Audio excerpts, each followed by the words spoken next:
unahin. Hallelujah. So sa gabi ito, awitan natin siya na may mapagpakumbabang puso, mapagpatawad na puso, hallelujah, mapagmahal na puso. Ibaba po natin yung ating mga pride at itaas natin ang ating Panginoon, hallelujah. So sabay-sabay po tayo magpuri at mag-awit sa ating Panginoon.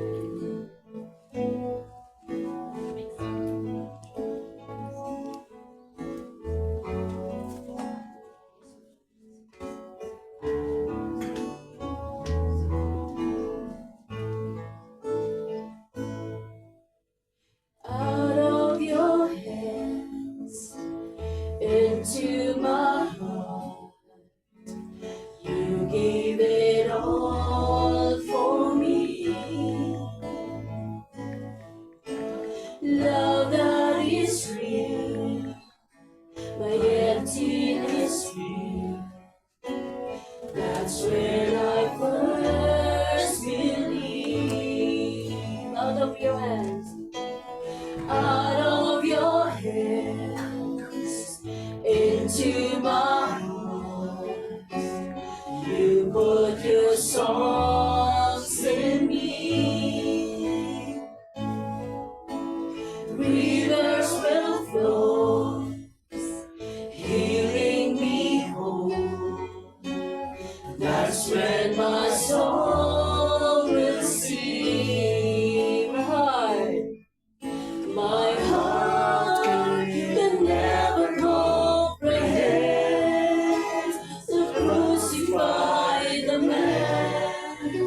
was open hands were made for me, and now I live each moment serving only you,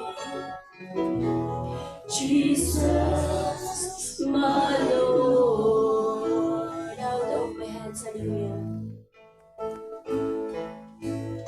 Out of my hands, back to your heart, I give all to thee. Words are written down for me to start, to say what you mean to me. My heart can never comprehend the crucified man was open hands were nailed for me, and now I live each moment serving only you, Jesus, my Lord. Hallelujah. Hallelujah. We surrender to you, Lord. Hallelujah.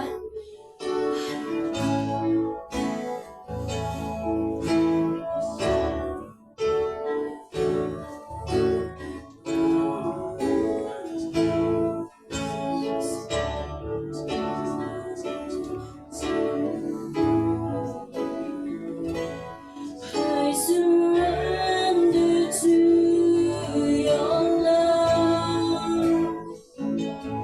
I surrender to your love. I surrender to your love. I surrender to your love. I surrender to your love. I surrender to your love. I surrender to your love. I surrender to your love. My heart can never comprehend the crucified man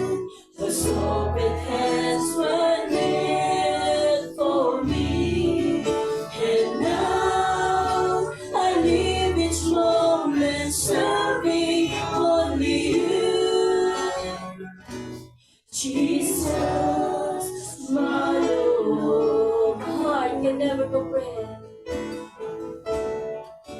My heart can never comprehend the crucified the man was open hands were there for me, and now I live each moment serving only you, Jesus, my Lord. For the very last time, hallelujah, my heart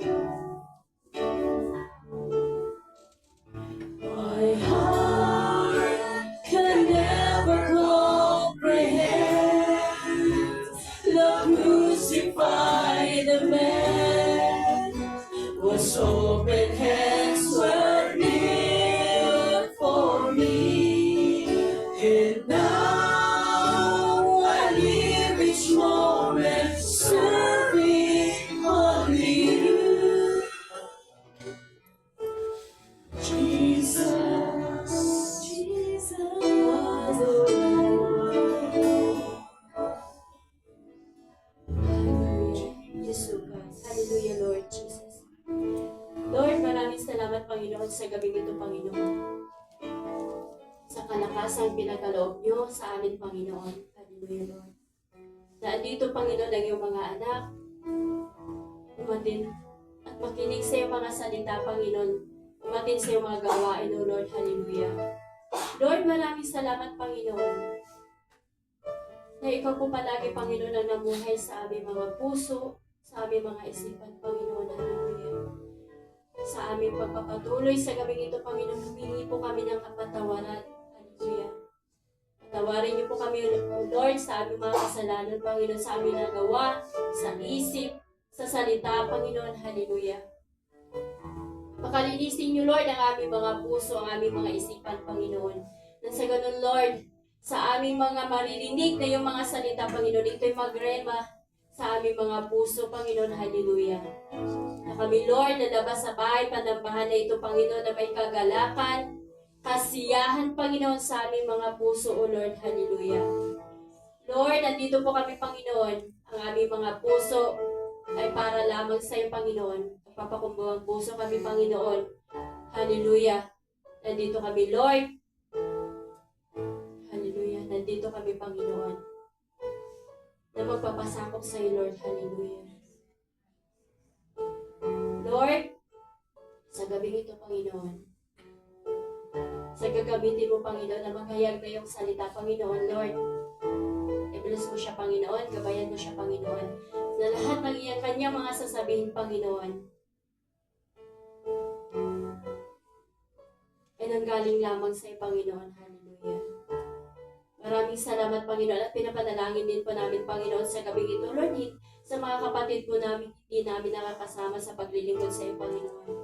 Alam po namin, Lord, na ikaw ay may gagawa ng way, Panginoon, because you are the waymaker, Panginoon. Hallelujah. At tiniklaim na namin, Panginoon, na sa darating na Friday, Panginoon, bukas, Panginoon, ay makakasama na namin sila, Panginoon. Amen. Maraming salamat, Panginoon, sa iyong pagmamahal, sa iyong pag-ibig, Panginoon, na palagi po namin naramdaman at palagi mo din po, Panginoon, na pinaparanya sa amin, Panginoon. Maraming salamat, Panginoon. At ikaw, Lord, ang pumagitna, ikaw ang maguna sa bawat isa, Panginoon, mamuhay sa aming mga puso, Panginoon, sa gawin mo, Lord. Hallelujah. Maraming salamat, Panginoon. At ito po ang aming dalangin sa pangalan ni Jesus. Amen. Hallelujah.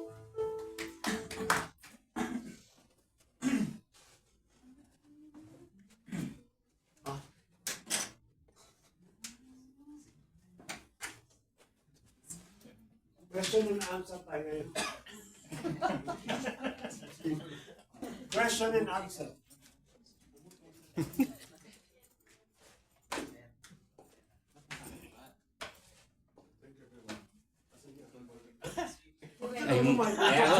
Sekarang maglasahin tayo, dalawa na yan. Test 1, 2, 3. Yan. Sige, at First question, para matagal-tagal. Parang naisahan tayo ron ah. Parang natulak. Anyway, sabi nga natin Lord, tayo lagi ito. Good evening sa bawat sa atin. Ano pong business po niya? Magkano po tayo kasi short exhortations. Recently, I watched one video. It is concerning a social experiment. They done a social experiment to see what will be the response of a person. Ang pinaka-setup po nila, it is a clinic, and then the clinic is about the regarding for the eyes, no? Sa mata po ophthalmology siguro, o optometrist. Siguro.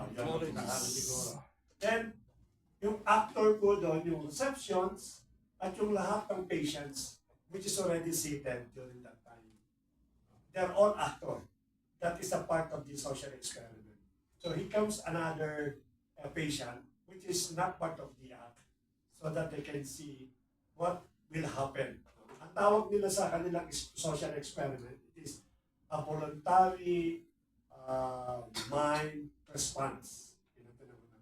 Voluntary mind response. So ginawa nila, itong babae, itong patient na to, since na in queue, dahil marami nakaupo so umupo po sila. Ang pinaka-experiment po nila, that every time that they can hear the bell, they will stand up. Yan ang pinaka-experiment po nila.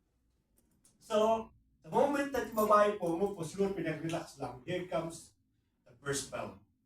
So everyone during the room, because they are part of the social experiment, they stand up. But the lady never stand up. But he was, something like curious, why all this patient is standing?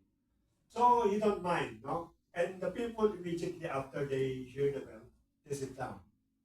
Then after a few minutes, again there's a bell. Again, they're all standing. So suddenly the curiosity become very high.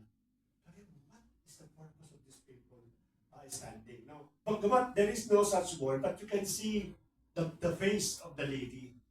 So, ang ginawa po niya, after the third bell, people get up, slowly starting to get up also, like this. Tumayo siyang ganyan. Then, after they heard the bell, she sit down. So, the pattern become now repeated. This time, there is no hesitation for the lady. Just to stand up. Ano yung gawa-gawa ng pasyente? The moment they stand up, immediately she's also stand up. And then one by one, this actor, they call for they're thinking it is a call for the doctor. Until she left alone. Then after she left alone, there's again another bell. She immediately stands like this.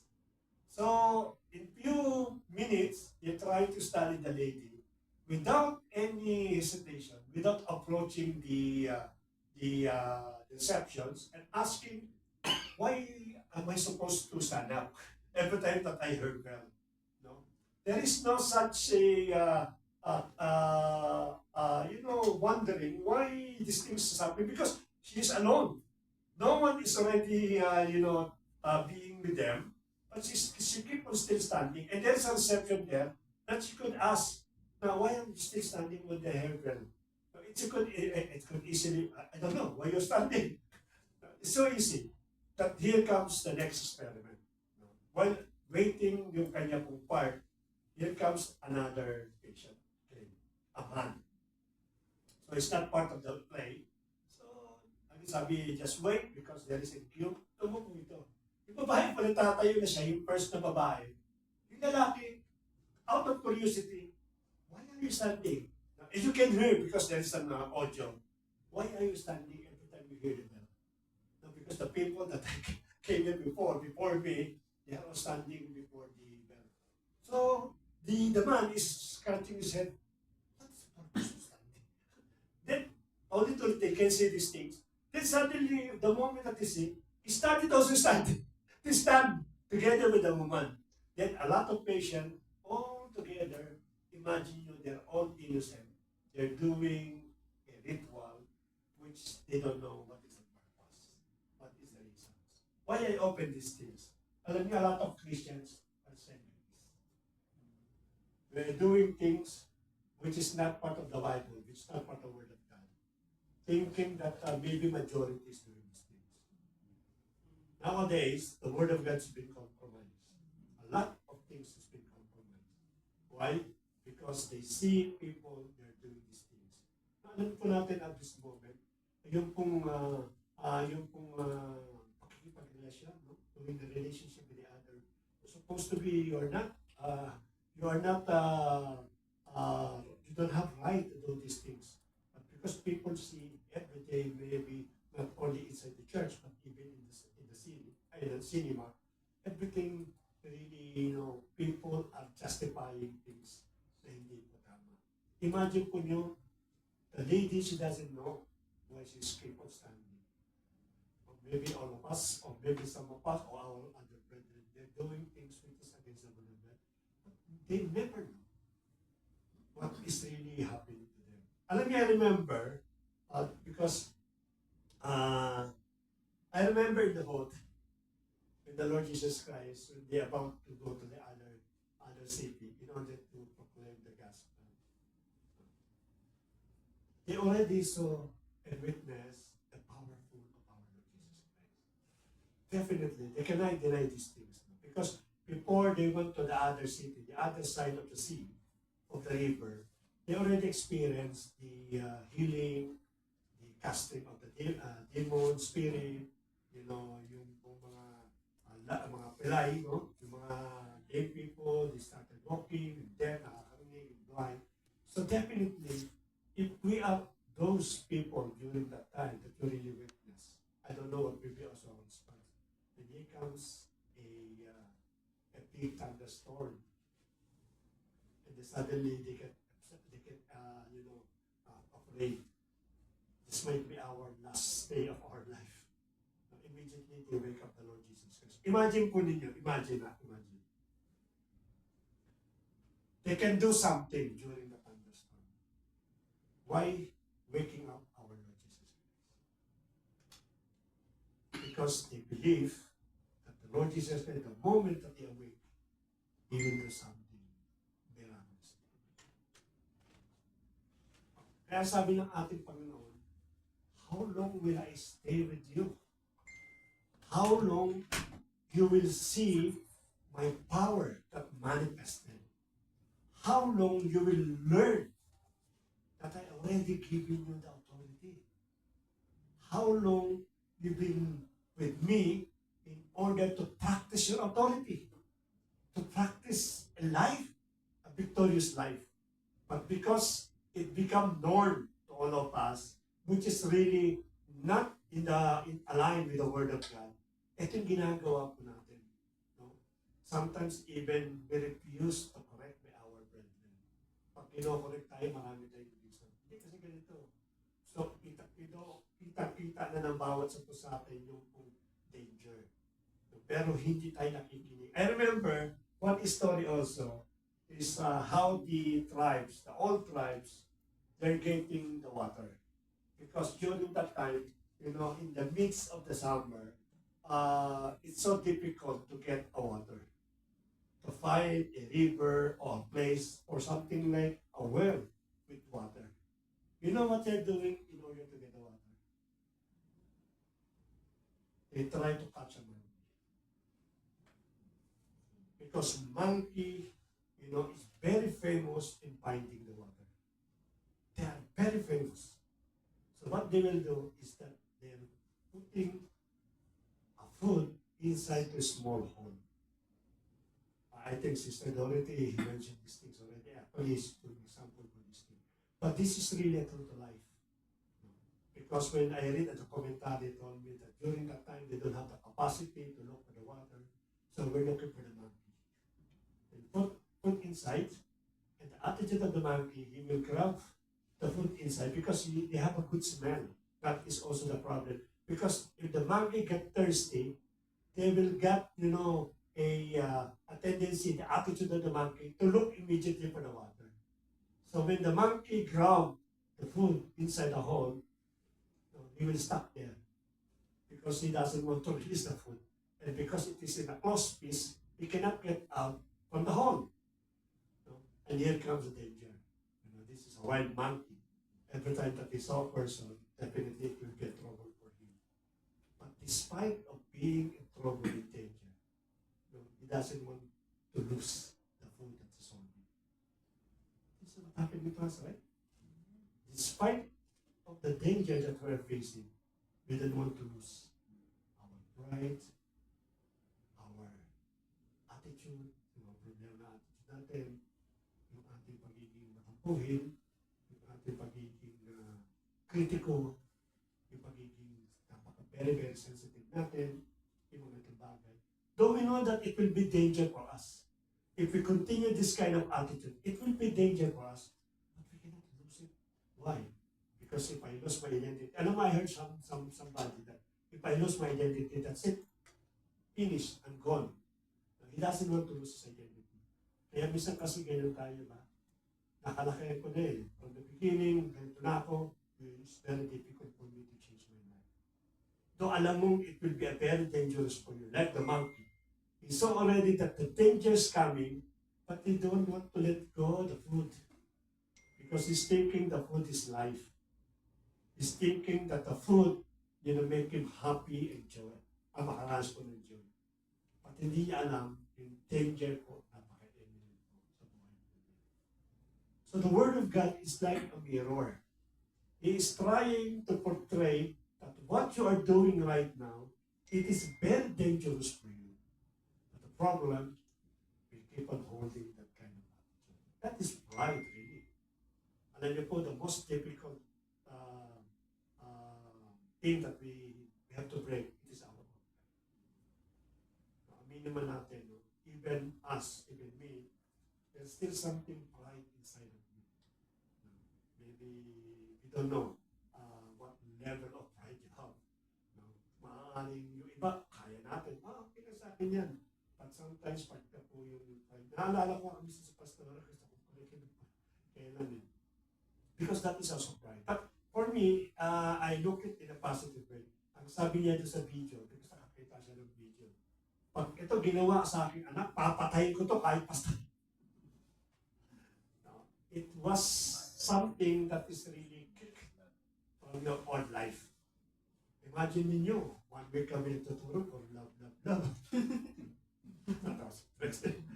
Then suddenly, because yung mother na instant, pinakano ko.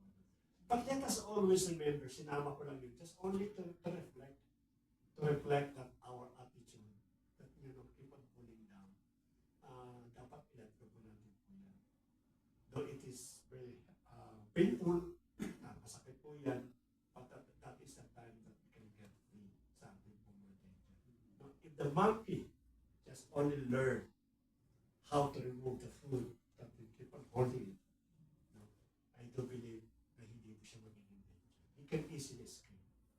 Now, if our pride can easily surrender sa ating po Panginoon, it will be better for all of us. Paul said that I am crucified with Christ. I live, yet not I live, but Christ lives in me. No, meaning that I am dead. No, sabi nga nung sa preacher, when you go to the cemetery, no? Sa mga patay, ano ba, meron kang magulang, meron kang tatay. Yung iba kasi, pagka November 1, they try to visit their loved ones. And some people are asking, "Hi, what do you want to eat? You like hot dog? I will cook hot dog." If a dead person definitely cannot say anything at all, cannot respond, and even cannot decide, it is completely dead. Wala na po yung ganun po yung pinoportray ni Paul. When I said that I am crucified with Christ, I live, yet not I live, but Christ lives in me. Meaning that every time that you will decide, Lord, I am dead. You are my master. Tell me what to do. That's the thing that I will do. No more, no less. Pero tayo minsan gumagawa tayo ng ministry, merong more. Kung sometimes merong less. No, hindi no more, no less. No. Susunod nga sa ating Panginoon, Lord, dadagdag ko lang ng ganito. Pwede ba ito? No? Tatanong pa tayo, but at the end of the day, it is still us who decide these things. No, alam po natin, it will create a danger in our life. But we continue doing these things. It's a reminder to all of us that really denying yourself, it is a difficult really in your part Sabi ko nga sa inyo, no one among us wanted to lose your identity.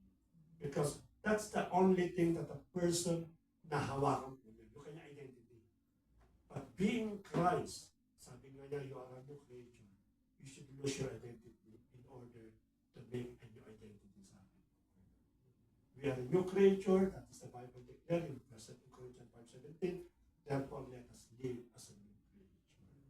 Ulitin po natin before we end our exhortation, ano man yung nag-hinder sa inyo, you have the time to have to surrender these things. Mag-reflect lang po tayo. Napakadali naman po yan. Hindi naman po yan isang buwan o isang taon na we have to think, ano ba yung mga bagay that really make me something like hindi tama sa ating Panginoon. Alam na bawal sa po yan. It's easy. And even right now, we know what are the things that we never surrender.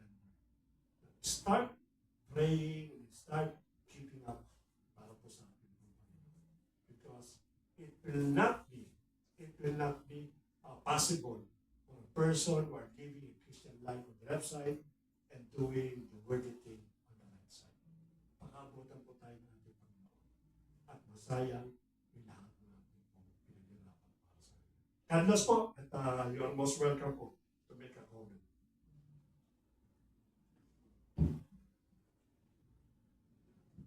Question and answer.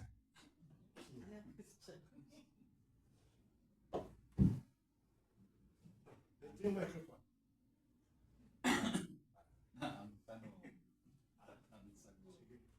Okay, magtuturo ako. Tinuro ako. Di na kasi ako magtuturo ako. Ay, hindi naman ka Hindi na ginawa ko. Kaya mo dito. Para may susunod.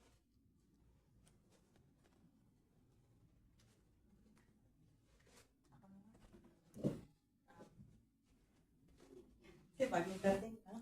Welcome back! Na-miss ko kasi ganito,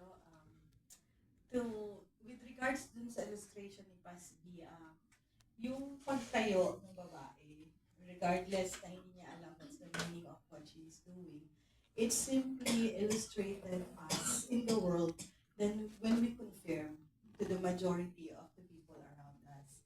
This is what happened when we are living on the world not knowing the danger of confirming of what we are doing. Because she doesn't have the intuition of asking of what really happening around her, yet she just confirmed because it's what the majority does.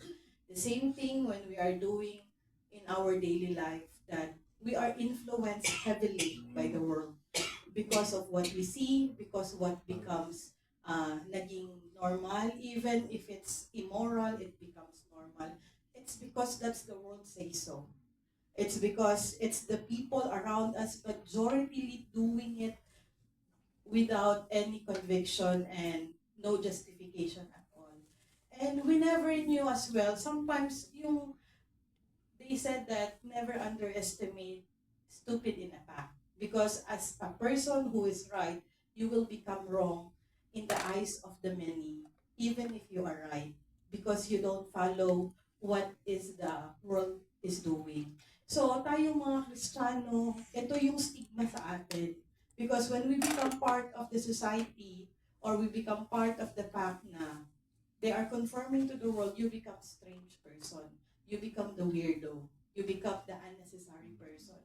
Yet if we have known the Lord, and we have known who is our Savior and what He have done for us, you will understand that it is not the world that you are pleasing. It is indeed your God.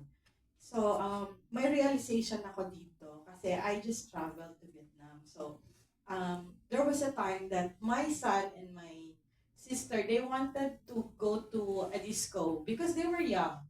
And I told them that I never said no because I want them also to see. But I always keep telling them that see whatever it's inside, because I came with them inside, see whatever it's inside and let me know what will be your expectation once you are in there. But I will never come with you. But you are an adult and I want you to do whatever it is that is right for the both of you.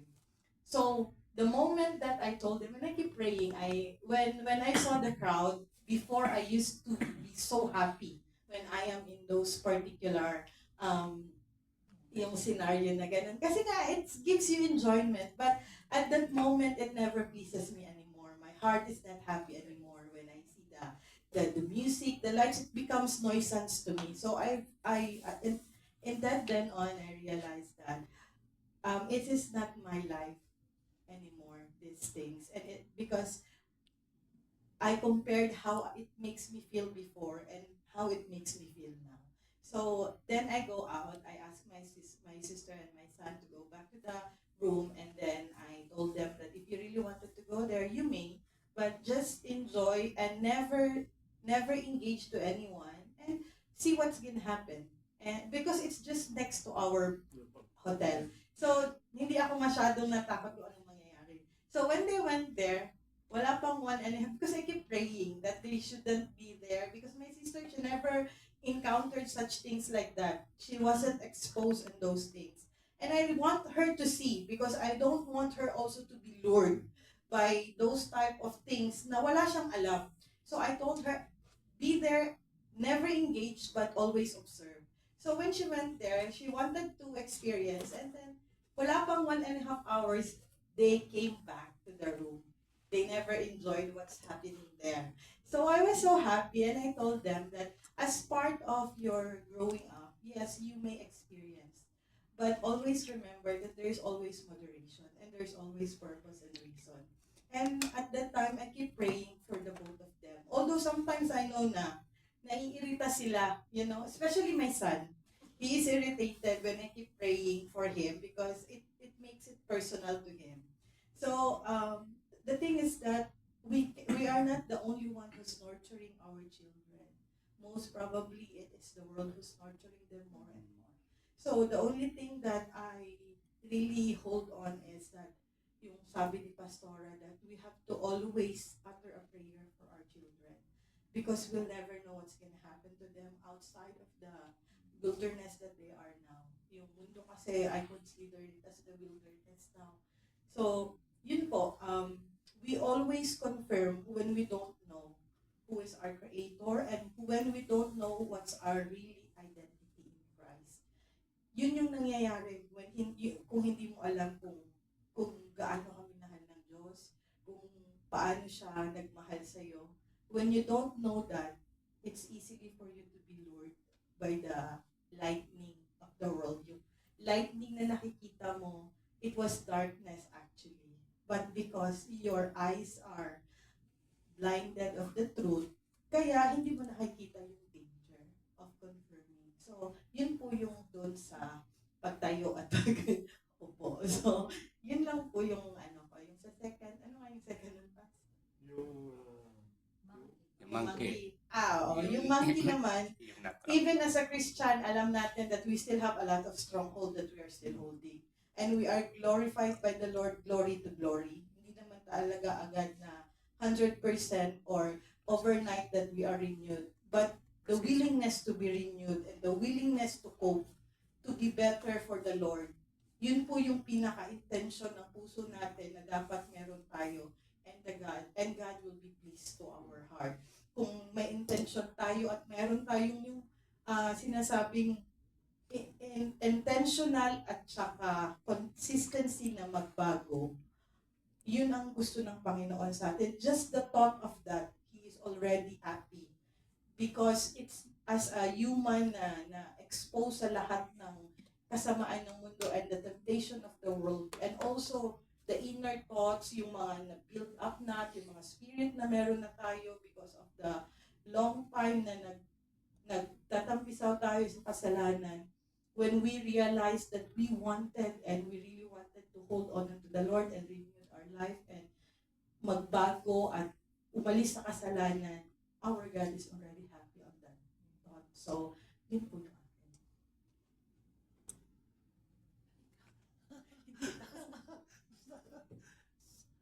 Sige po, so, Sabi nga po, don't follow the crowd blindly. Many people imitate others without asking whether what they are doing is right. Sabi nga, yung meron nga po akong ginagawang yung isang kamay mo nagpe-praise, tapos yung isa yung mong kamay nagwo-water, nagdidilig.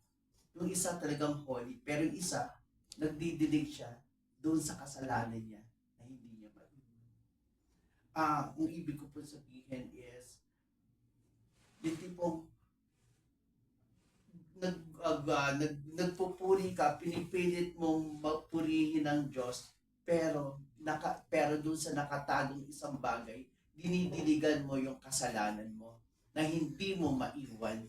Di ba po? Yung isang kamay nagpupuri, yung isang kamay nagdidilig siya doon sa flesh niya, yung gusto ng flesh niya na hindi niya maiwan. Di ba po? Kasi akala niya na, tama na to kasi yung isang kamay ko nagpupuri kasi lahat naman nagpupuri. Pero, yung iba naman din kasi gumagawa ng kasalanan. Ganun po. Kumbaga, blindly, pina-follow nila yung crowd. Kumbaga po, pinipilit nila na, eto yung, kasi sikat sila. Kaya mas pipiliin kong makiayon sa kanila, makiisa sila, sikat sila. Pero, sa totoo lang,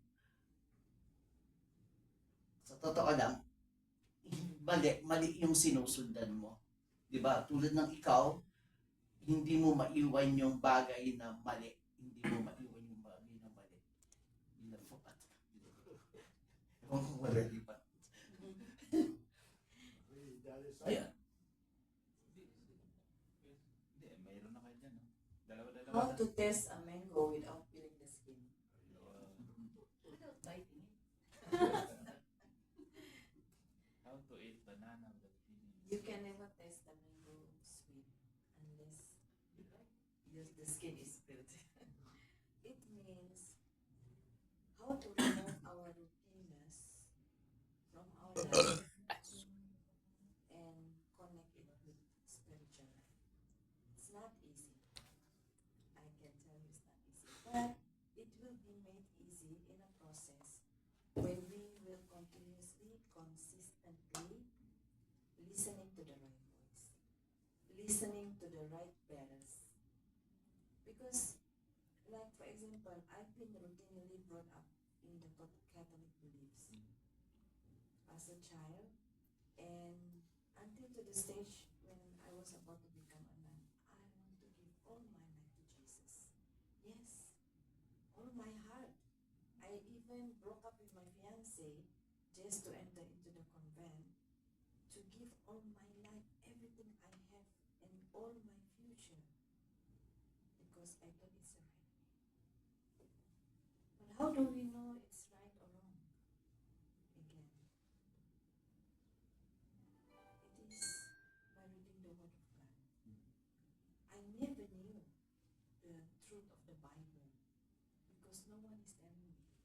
I thought it's just praying. Praying is enough. Or listening to preaching is enough. No. We ourselves have to search. It takes me a very, very hard experience, very bitter experience, heartbroken. I need to separate my family, my own blood family, by coming to know the truth. Until today, it's a process, but are you willing? Like the monkey and the nuts. As long as the monkey will not let go of the nuts, the peanuts, the hunter will come and shoot the monkey. So it is a process. It's not easy. I remember how when I started to search the truth, I went to the library to read the Bible. Because I don't have the whole chapter of Bible. I went to the library to search for the history of the Bible. I spent the whole day from 8 o'clock until 5 in the library, just wanted to know what is Christianity. Because all the while from the time I was born, I thought I was in the right track. I want to give all my life to Christ, and every day I cried and I kneeled down, Lord, I want to give all my life to you, and I'm willing even to let go of my future. I even willing to let go of the man I love, handsome guy in the church. Oh. I let go of him because I thought it was the right thing. It's so painful. And the worst thing is, I have to choose between my family and God and the truth. When I was kicked out, I was disowned by my own family because I did not kneel the statue of Mary in the church in front of all the congregation where I was supposed to live. It's a process. And when I jumped to another church, I thought the church is true church. They know Bible. Seventh-day Adventists, they know the Bible. They talk about Revelation, Genesis to Revelation. They talk about prophecy. I thought I was in the right track until the stage I was appointed as the church leader. Preaching. I was preaching. I was pregnant. I went with the pastor. We went to the hill. We preached. We baptized more than 1,000 people. And we have the highest baptism in the whole states. But yet again, I was not in the right track. It's a process. The process is you yourself need to read the Bible. You yourself need to have communion with God. No church, no leaders can lead you to God, but you and God. You really need to. I reached to the stage that I was thrown to Saudi Arabia because I was fighting with God. I was God. I give you everything. I give you my tithes. I spend my whole day in Sabbath without breaking the Sabbath law. I was even nearly kicked out by my nursing college because I was keeping Sabbath day. Because I did not attend exam. It's exam on the Sabbath day. I didn't attend. They were about to kick me out. I went to church on Sabbath day. I did not go to exam because I thought it was the right thing. I thought it was, and I was leading people. I was singing. Many people crying. So I thought I was in the right track. When asked about Bible, prophecy, I know, and I was still wrong.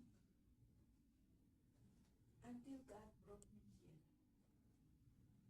From here, I understand the history of the Bible. From here, I understand the theologies. Until I was 3 times, I was about to attend theology. It's not easy, it's a process. A process that you and God need to deal with it. No church people can help you. It is you and God. Which bell are you willing to listen?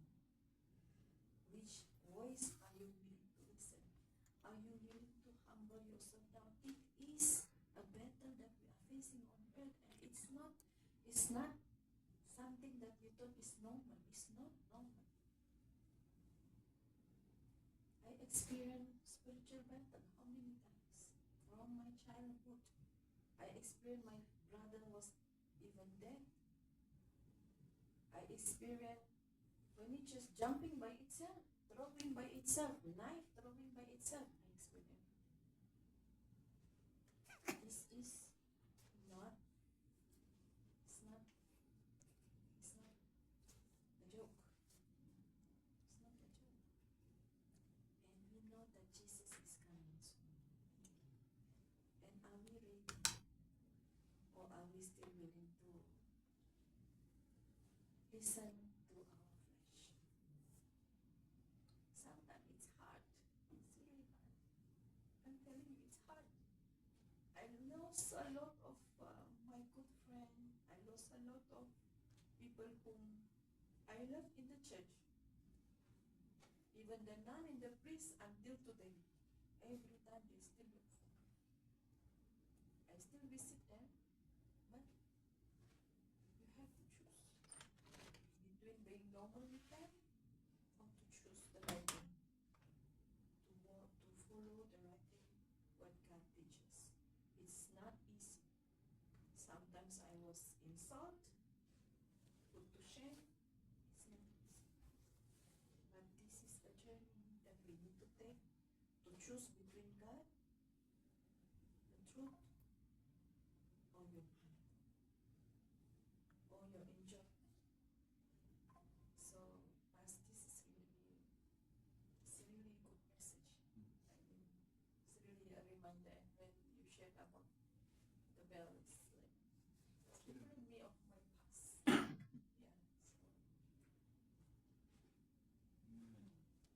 So, that my share. Remind us talaga yung mensahe mo yung past. When we conforming the world's habit, especially pag hindi tayo rooted Christian, madadala talaga tayo. Now, how we can avoid any conforming the world's habit? Magseryoso na tayo bilang Kristiyano, mga kapatid. Hindi na tayo pabatay. I-correct me if I'm wrong sa illustration ni Kuya. Left hand niya to praising the God. Yung isa na may hawak na sprinkler. Tama naman. Pag nasa gawain tayo, huli tayo. Paglabas natin, mamundo na naman. Balik na lang tayo ulit. Ganun na naman yung rotation nun eh. Kung ano tayo, i-claim natin na Kristiyano tayo, magseryoso na tayo. Ano na, kasi wala eh. Pasama ng pasama yung mundo eh. Tapos sasabayan pa natin. Wala na. Anong mangyayari sa buhay natin? Napakaganda nung ano ni Pastor ngayon. Exhortation niya. Truly remind us. Kasi sa monkey na lang. Alam, nakuha ko yung attraction basyo sa monkey. Yung pride talaga, mga kapatid. Napakahirap itawan. Pero we are already Christian.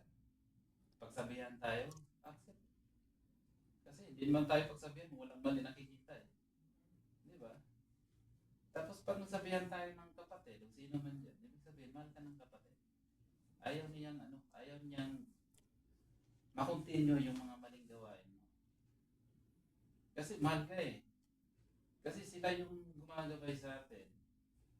Even myself, mga kapatid. Kung may mali ako, pagsabihan niyo ako, ikakutuwa ko yun. Kasi nakita niyo yung mali ko.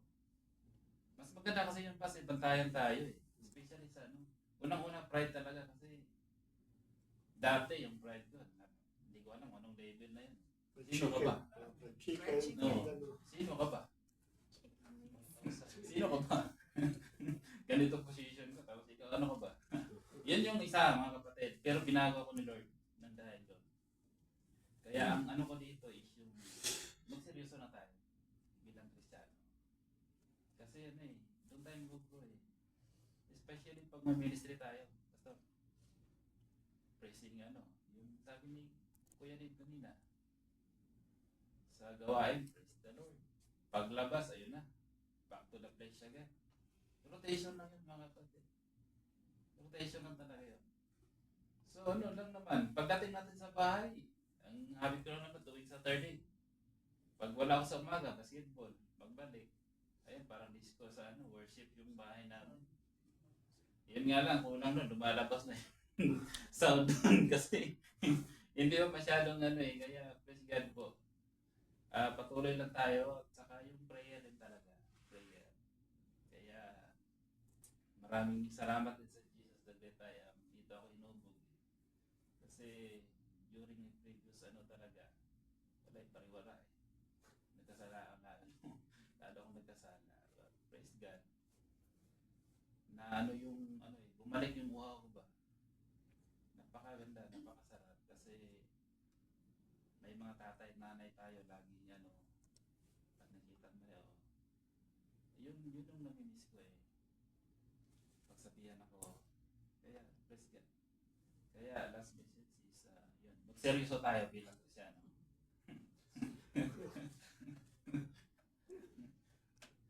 Seryosohin na natin. Seryoso kayo o kaya ano? Pass? Theology ka na bro. Hendrix. One, two, Sabihin, three. mga pastoran. Seryoso kayo. Oo. After ng mag-minister, taas paglalabas, hindi kayo magsiseryoso, magkakayang magbibiro. Diba? Ayan nga. So, napagsabihan tayo, kaya correct natin yan. Amen. Yung pattern ng yung illustration ni Paz, again, we all agree na yung pattern sa mundo.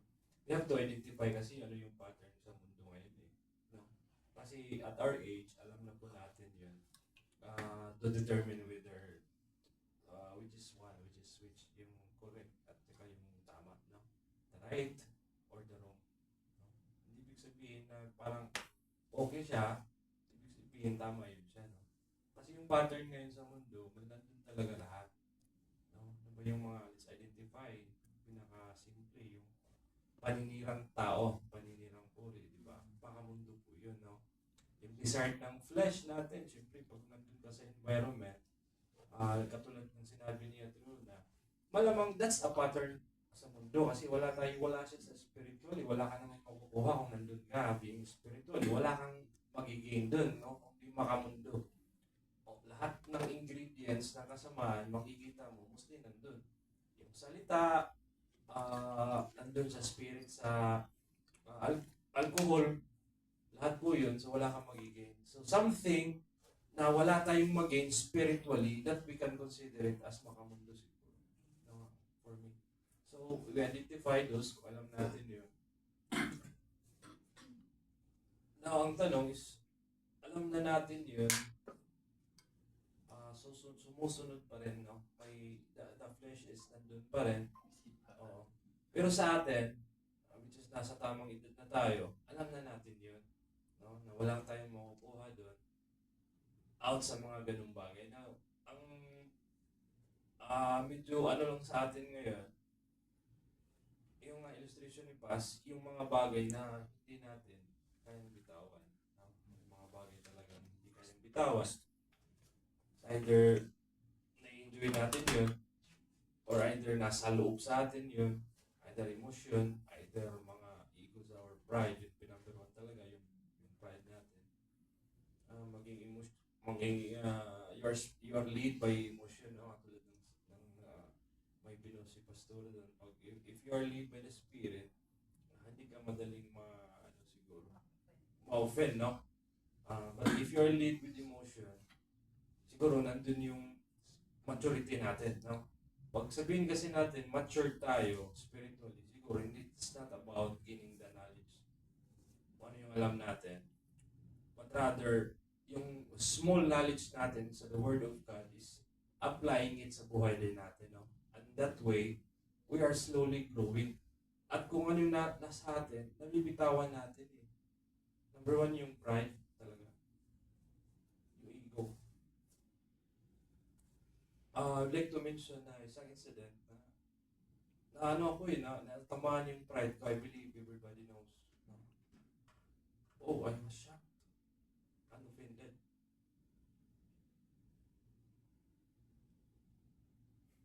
Nung ginawa ko, the voices in my head said, ba't ka ba magsimba? Why choose? Why continue? You have given your effort. No? You have given your effort to the ministry. Yet, wala ka namang, you have nothing out of intentionally or any harm done. Wala. Pero, napagsabihan ka. Which is for me, kung emotionally ka, siguro talagang hindi ka. That's it. Diba? But it's your emotion. But the spirit within you is so strong. Praise God. No? That why would I listen to that voice?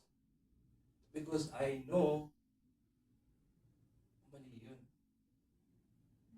It's not correct. It's not right.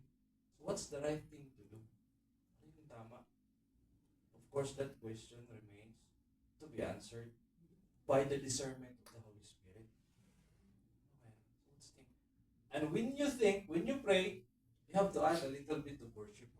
You have to sing. Lord, and magbababad ka talaga sa salita.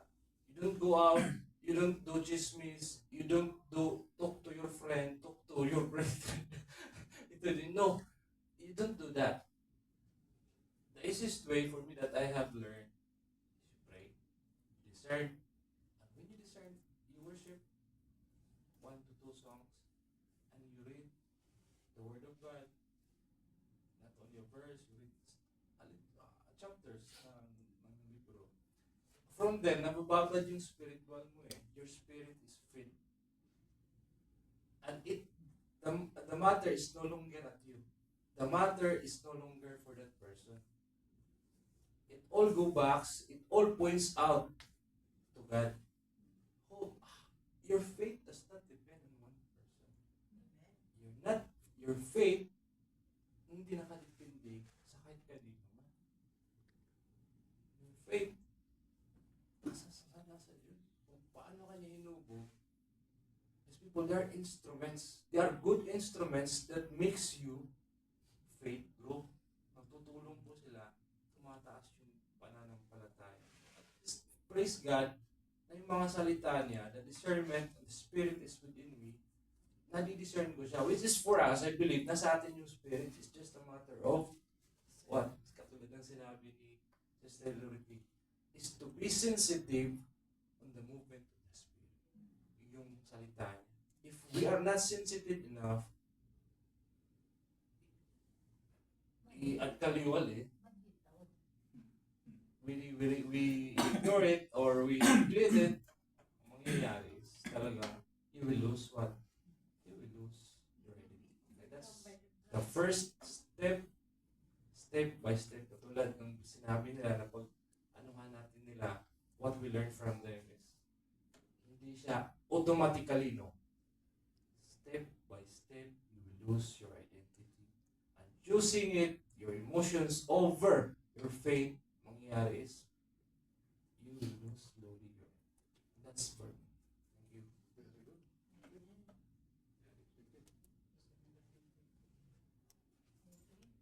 Give thanks. Hello, good. Ayun, glory to God. Gaya nga natin, pinabanggit natin na mas malala po yung nananambahan. Bakit ka mo? Kasi po, bibigyan ko na sana ng upuan. Para ako lang eh. Nahalata nyo rin pas.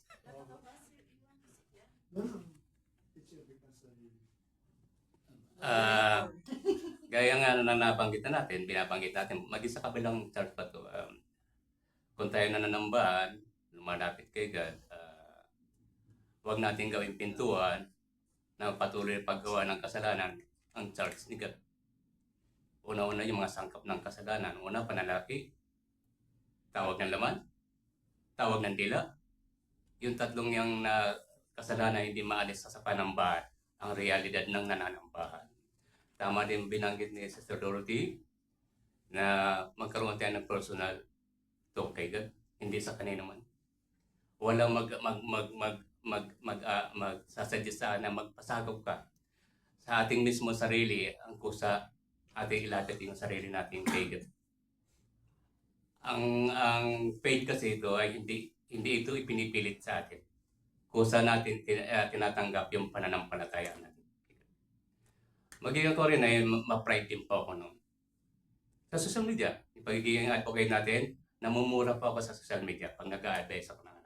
Ang sagot ko, God bless, God's love you. Yun lang po. Hindi kasi natin masasabi kung hindi natitiyak natin na, Lord, nag-work ang Holy Spirit sa akin.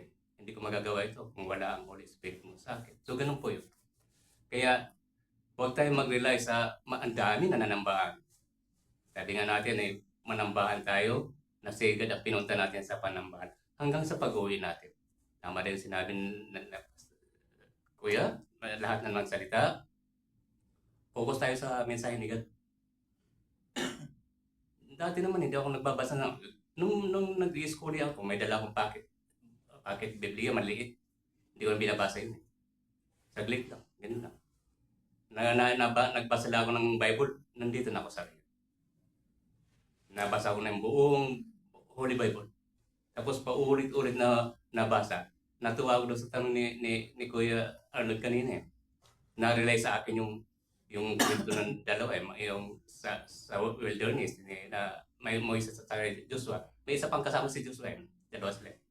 Tinatasan ni Moises na pamunuan yung mamamatay na si malapit na mamatay. So maganda. Sana nakakatuwa nga kasi talagang nag-grow na yun ng minutes. Kumikilos ang God. Kumikilos ang Holy Spirit. Kasi kahit kailan hindi ko makita. Doon sa pinanggalingan namin church, walang ganun.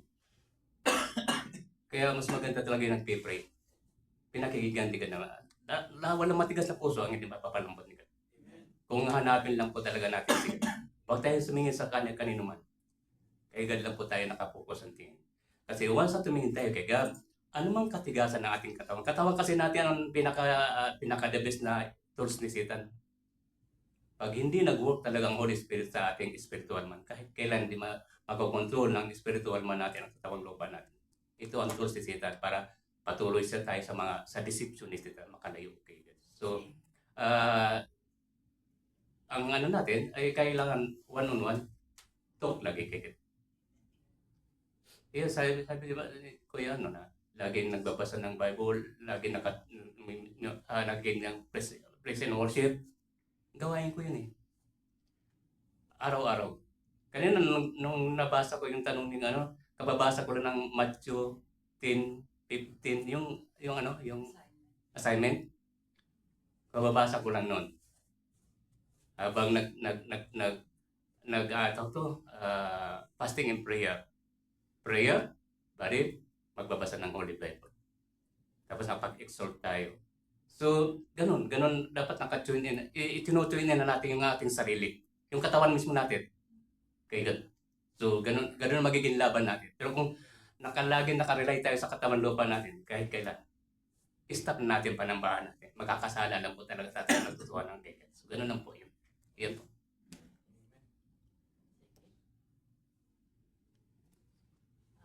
3 minutes na lang, kaya magbilang na tayo. Sige, share ko lang po nung bata pa ako, no?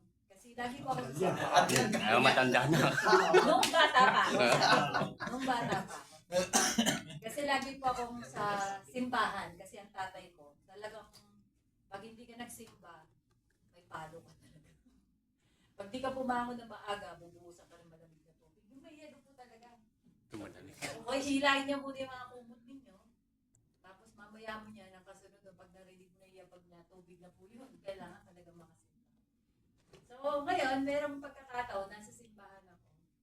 Eh, maraming tao, puno na kasi, kumbaga, dito na kami sa may pintuan. Eh, di po ba may kalembang sa simbahan? Tining! Tapos, basta may mga bilang yun. So, ako, tanda ko na yun, may tiriling, gawa niya. Sabi ko, peace be with you, peace be with you. Hindi pa pala. Hindi ko po matanda, pero syempre, nung katoliko pa ako, master ko yung bilang. Kung kailan ka tatayo, kailan ka magpapading, tatayo kayo ganyan, ting. Basta ganun. Pero nung nagting ng ganyan, biglang, peace be with you, sabi ko. Ako lang yun, peace be with you. Biglang naisip, ay, hindi ko pala. So, sabihin, routine sa akin. During the time, routine. Yung mga ginagawa, pagka magpapakain ng ostya, hindi ko talaga lahat yung naiintindihan. Routine lang. Hanggang magka-age na ako, hindi ko talaga naiintindihan. So, ako naman yung palaging tanong sa magulang ko. Bakit ganon? Basta sundin mo na lang kung ano yung sabi mo. Kung pare, kung anong ginagawa, sundin mo na lang. O di, lumaki akong ganon. Tapos nung yun nga, may nahanap akong maliit na Bible na lumang-luma na, ilang piraso na lang, wala pa yung Genesis, dito ka na sa may gitna. Binasa-basa ko po yun. Tapos doon sabi, totoo nga po, the word will set you. Knowing the truth will set you. At kaninang umaga, yung,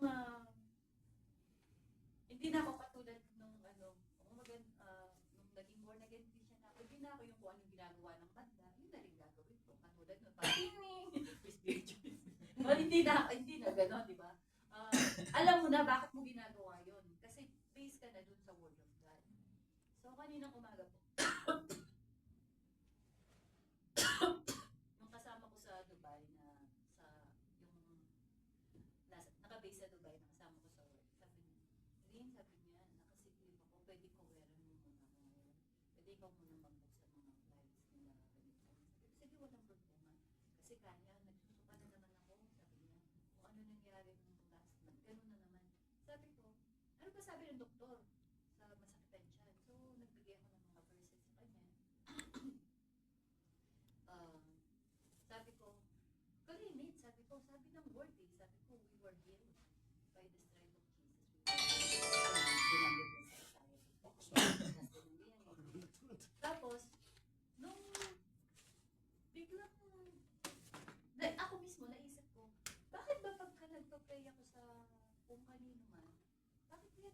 hinahawakan ko yung tiyan.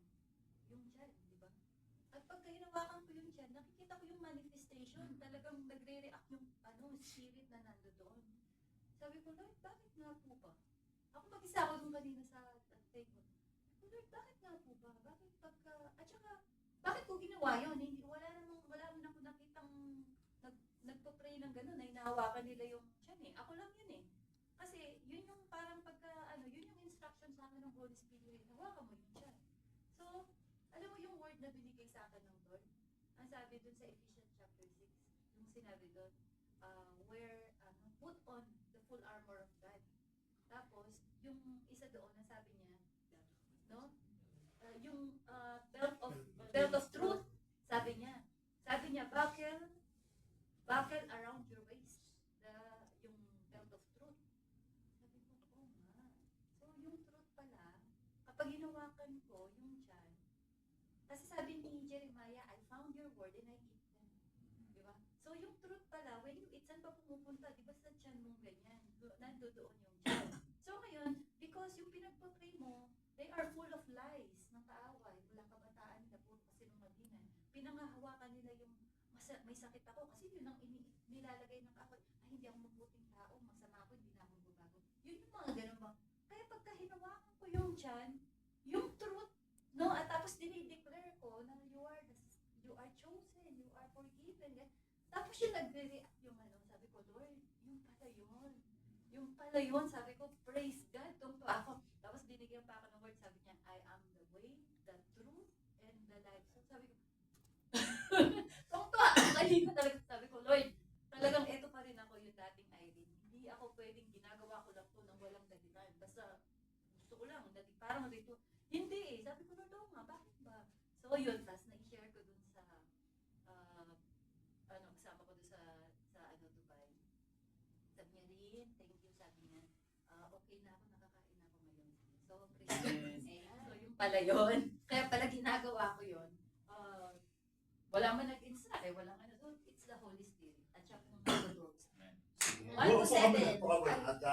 At hindi ko mapigilan yung personal testimony about yung yung struggle natin.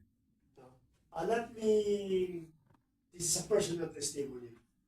I think the first time marinig din aking mga anak ito. Kasi po ako, hindi naman ako nagka-addiction. But it's so difficult for me to give up yung pag-inom.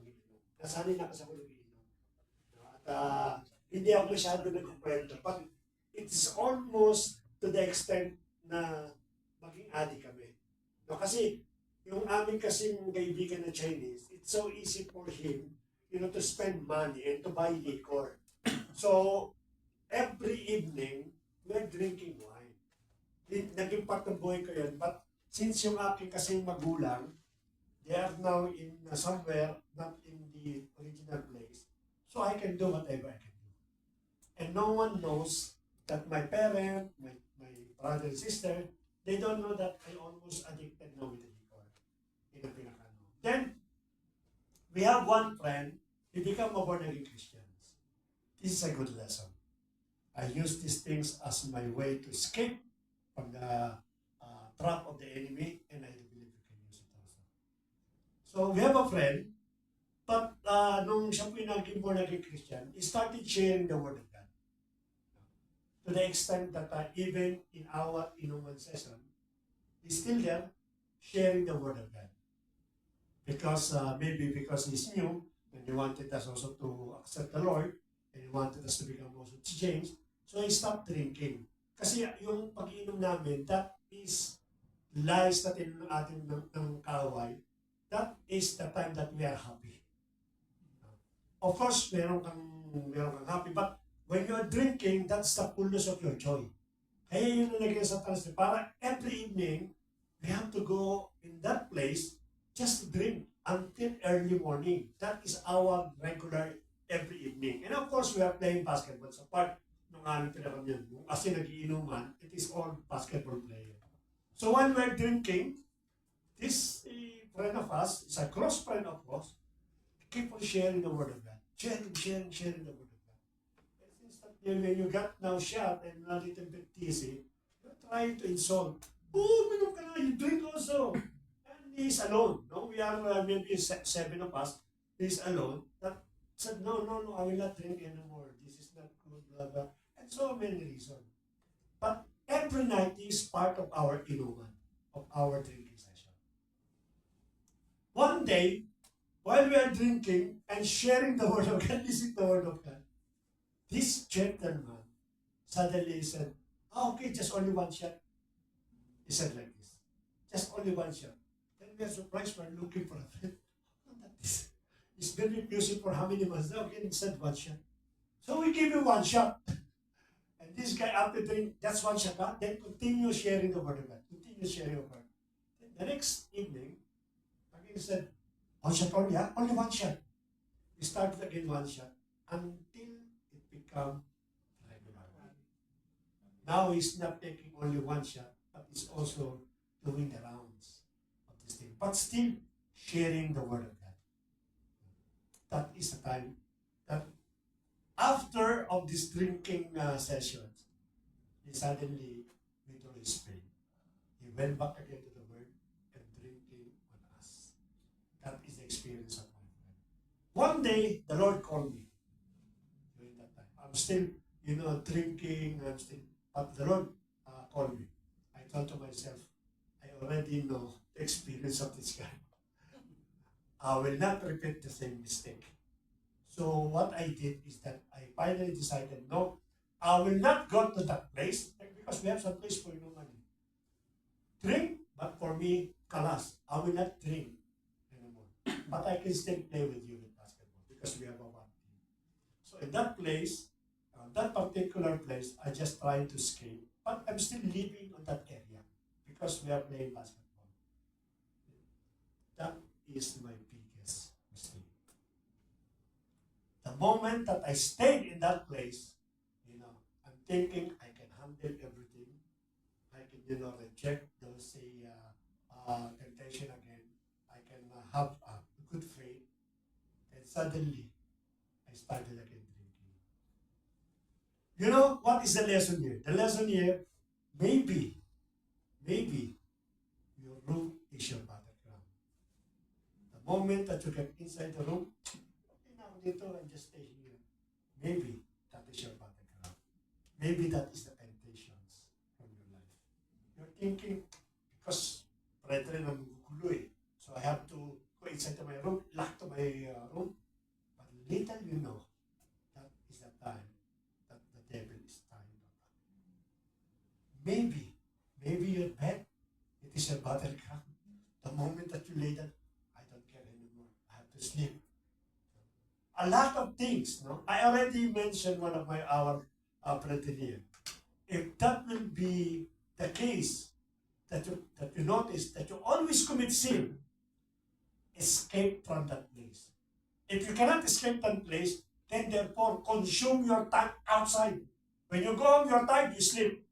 That is that. You know what I'm saying, these things? Last po, yung atin, when we started the Bible study, my life is all full of study. Then suddenly my mind, it is not mingled anymore with the word. I don't have time. My wife and also my children, they saw me that I'm studying the word of God. So all the time that I'm consuming for the whole day, it's not only for one day. I consume it 3 days just to study. It means my mind is occupying the word of God. Then after that, I have to cook to because we are only me and my younger. I have to cook the food. No? It means that there is no way that the word can entertain my mind because I am busy. So let us always check what is your battleground. If that battleground, it is your weakness, then therefore, run. Don't ever come back because that is the time that they catch me. They catch me again to go back to the word because I still remain on that area. And the moment nung ako po nag-backslide, I stay there. At nung ako bumalik, immediately, kalas. I have to go back to my parents. I will not come back in this place. And then there, no one can tempt me now. So even yung aking mga weakness, wala na akong friends doon eh. I'm not saying that you escape from your friend. But if your friend is being used by the devil in order to tempt you, better. Take nila. Bibihira ka ang pinakano po doon. Let us always remember that the devil is always working. Sabi ka ni Kuya Manny, nag-double time yan.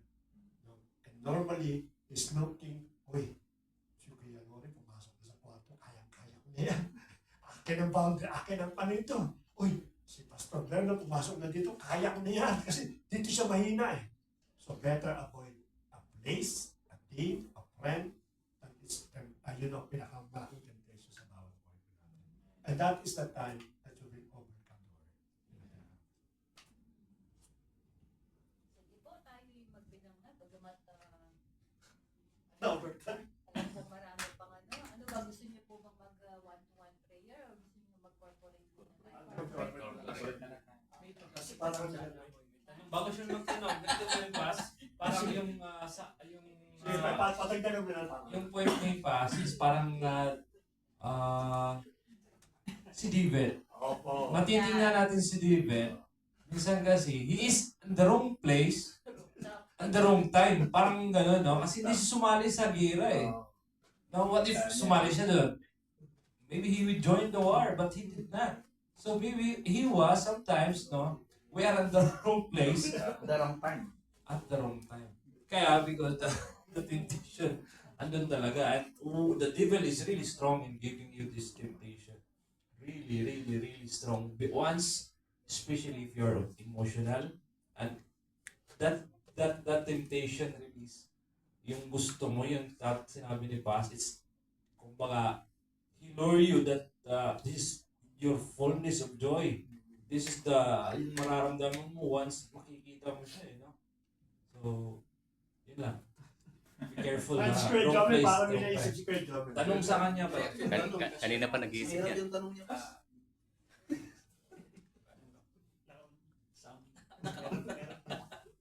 Sound check, sound check. Actually, ano tayo. I-share ko lang po yung routine ko, Pas. Kasi, so, since nagtrabaho ako dito malapit sa Boco Hotel. So, yung travel time ko every morning, it takes around 45 to 50 minutes. So, when in the pag-alis na po after 5 p.m., so it will take more than an hour kasi mas matraffic paggabi. So, yung mga travel times ko nito, dito ako nakaka-connect sa Panginoon. Kumbaga. Kasi, makinig ako ng mga music at saka ng mga mga preaching, mga kung ano-ano, yung mga parables at saka mga verses din, kumbaga mga explanation nila, mga exhortation nila. So honestly, for magta 10 years na ako dito, sa loob ng 10 years na yan, since we transferred here sa bagong church natin, honestly, within that span of time, hindi ako umiyak. Umiyak lang ako pag doon ako sa sasakyan. Kasi I mean, nafe-feel mo ko baga yung mga messages, mga gano'n-gano'n. Pero this is the case. Kasi pag dating ko sa bahay, pagod na ako. So yung tendency ko is, yung relax time ko is to play games. Yung play games. So dito ako mag-relax hanggang makatulog ako. So ngayon, kasi ganun yung routine ko. Ito yung nag-hinder sa akin eh. Honestly, pag halimbawa paggawa ng assignment, pagtugtog ng mga pag-aaral ng mga tugtugin natin. Tama po yun. But, dito ako nag-struggle. Kasi pagod ka, so, ito yung relax ko na para makapahinga ako, para makuha ko. Kumbaga. So, pero yung realization ko is, everything that takes your time away from God, kailangan mo talagang itigil. So, ito yung justification ko ngayon. Okay, laro pa rin ako, but if there's a priority pagdating especially sa ministry, prioritize mo kumbaga. So, yun yung struggle kumbaga. Sagutin ka. At saka wala na po akong means of ano tawag dito? Leisure. Yun lang po talaga eh. Yun lang po. Actually, naranasan ko na rin. Hindi, sa ano, Kasi iba pakasasama din siya. yung faith ni Kuya Manny. Pakasa- Hindi na pakasa- talaga ako sagot. dito sa Naging patotoo ko na yan dati kasi bisor ko nga, nasita ako eh. Oo, games lang hindi ko nagagamit yung phone sa pagtawag na Bakit ganon? Binili mo ba yung cellphone mo para maglaro lang? Kasi hindi kita nakikita tumatawag sa pamilya mo. Sila araw-araw tumatawag eh. Sabi ko, hindi na uubusan ng load ito mga ito. So ganon. Bakit? Ano na kay kagad? Yung lalabanan na natin yung kahinaan ng katawan natin. Lalabanan. Sa akin, dagdagan ko na lang yung kay Pas dahil sasabihin ko sana yung kanina. Sa bisyo kasi na-addict sa... Parehas tayo kasi. Ang masama sa akin, hindi lang sa alak kasi pati sa sigarilyo. So, nung sinabi ko rin kasi natigilan ko, on the spot, hindi naman daw on the spot, pero hindi kagaya ng dati na tawag yan na paunti-unti, but tinigilan. Kasi pati sa pag-inom na tigil ko rin. Sabi mo, minsan kasi tayo, ginajustify natin yung sabi natin raw na yung tayo, hindi tayo perfecto, minsan nandiyan yan eh. Yung isa pa dito, yung inamin natin kanina, yung in the process, doon ako nag-ano sa process. Kasi kung lagi mong sasabihin na nasa process tayo, parang hindi ko kasi minsan, kung kailan, ang wala kasi minsan yung willingness na isang tao. Kahit sa akin kasi, tinamaan ako dyan, yung willingness ko na unahin yung yung bagay na mas dapat. Kasi nung tinigil ko yung paninigarilyo, tinigil ko yung pag-inom, yung willingness ko, itigil ko na to eh. Ngayon, ang takot ko, pati yung naging takot ni Pastor pag uwi ko, kaya ayaw ko rin hindi naman sa ayaw. Mas gusto kong dalhin ng pamilya ko sa iba. Kasi yung nakapaligid din eh. Tama yung pamilya kasi. Pamilya, pero yung mga kaibigan talaga.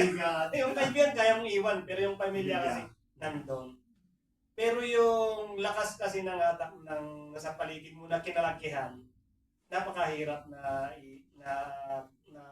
napakahirap na iwasan. Pero yung kung may willingness ka, kaya. At kung yung willingness mo sa magandang paraan, kagaya nga ng ganito, I don't think so na hindi natin makakayanan na iwan yung mga pride natin, yung pagiging kung ano tayo dati or yung pagiging attitude natin. So, kung yung willingness natin, I do believe na kasi kagaya nito, kung willing ka man, kagaya sa isang gawain, kung willing ka namang pumunta, makakapunta ka.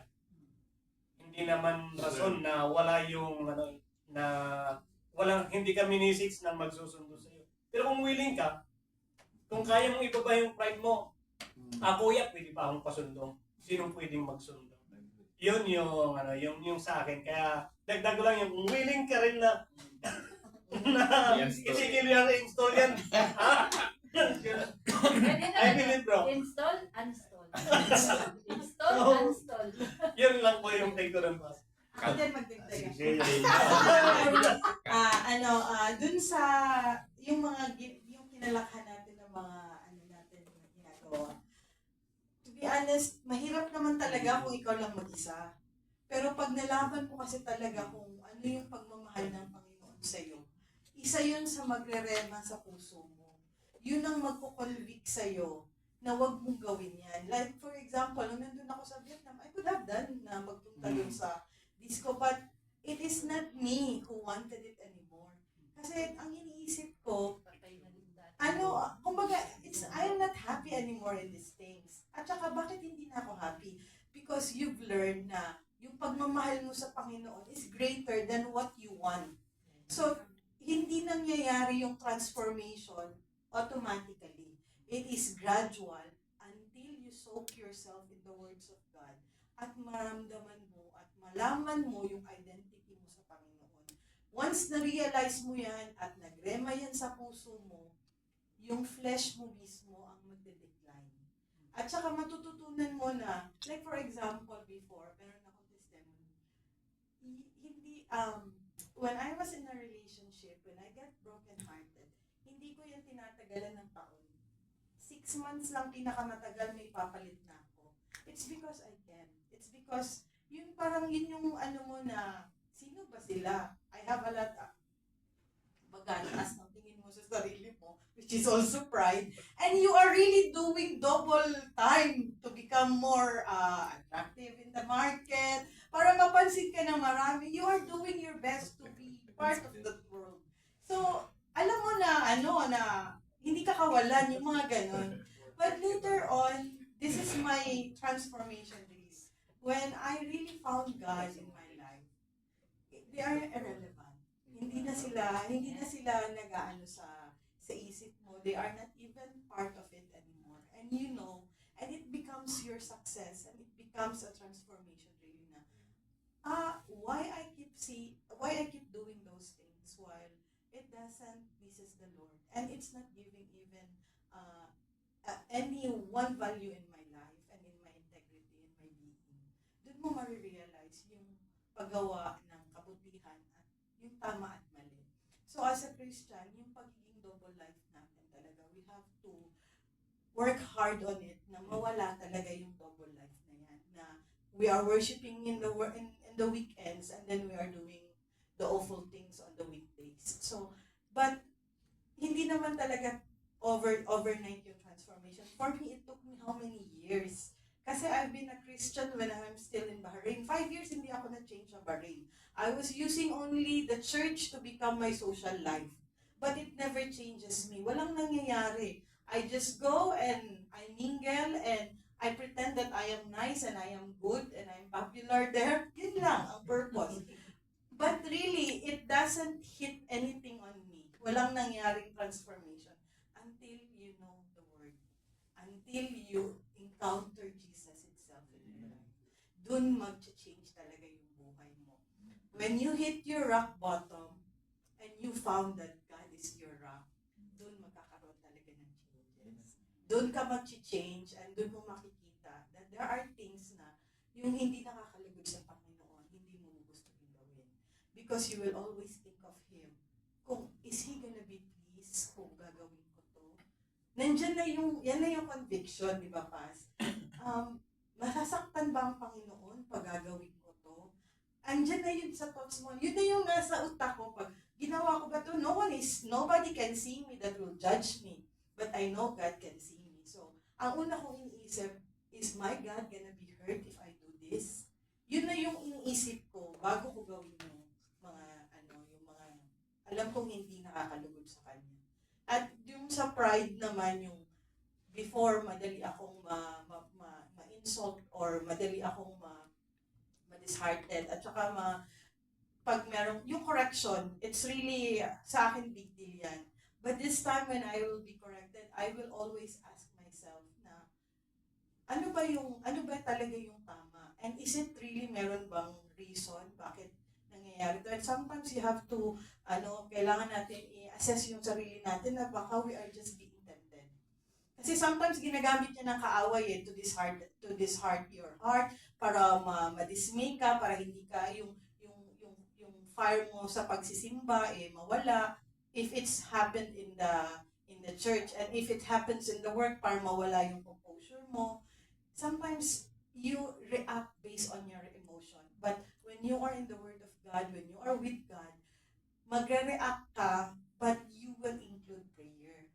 Nandiyan na yung magpo-post ka muna, tapos magpipray ka, Lord, tanggalin mo to, naiinis ako, ayoko ng ganito. Yung mga may ganun ka na, Lord, ayoko ng ganito, tanggalin mo. Tapos once nag-pray ka, tapos yung talagang earnest prayer na gusto mo mawala yun, that will take it away for sure. That's all. 1 minute lang po. Encouragement kay Kuya Joven. Alam niyo po ba, pag may assignment tayo, sinasabi ko sa sarili ko, ayoko na munang gumawa para ma-encourage yung iba na mag-submit ng assignment. Di ba may assignment tayo, tapos Tuesday, practice natin sa Wednesday na malengke ako. Kanina, sabi ko, gagawa na lang ako ng assignment kasi ako yung matututo. Yun lang, kumbaga, yun lang po yun. Sabi ko nga, encourage ko naman kayo gumawa ng assignment kasi sa inyo yun Hindi yun. Ako gusto ko wag mag-submit para ma-encourage ko yun. Sila naman, kasi parati na lang yun, di ba po? Malalaman yun. Pero, hindi, galing sa gusto ko i-share din yung natutunan ko. Yun lang po. So, lagi natin isa-isip yung mensahe ni God na huwag kayong magkakaroon ng dalawang Panginoon. Hindi na naman kayo sumunod sa time. Sige, at sagutin natin yung ano ni Kuya Jomel. Because there is one question kay Kuya Jomel. I would like to clarify these things. No? Una-una kasi, it might be different. No? Sabi nga, binanggit yung games, may iba naman hindi pa rin sa akin. Actually, when I go here in Saudi Arabia, during that time, the soft drinks in can, it is maybe 40 alala or maybe 50, still less than 50 alala. So it's so easy for us to buy the soft drinks. Now, at hindi natin alam, alam naman ba, study ba, yung soft drink kasi may addiction yan. So normally, yan ang ginagawa po natin. At nangyari sa atin yun, that every time that we eat, it's so easy to buy soft drinks kasi mura nga naman. Though it is different case. It's a game, sa akin soft drinks naman. So nangyari po nito is that patuloy-patuloy. Until such time yung aking bunso at yung aking pangalan, nalita na sila.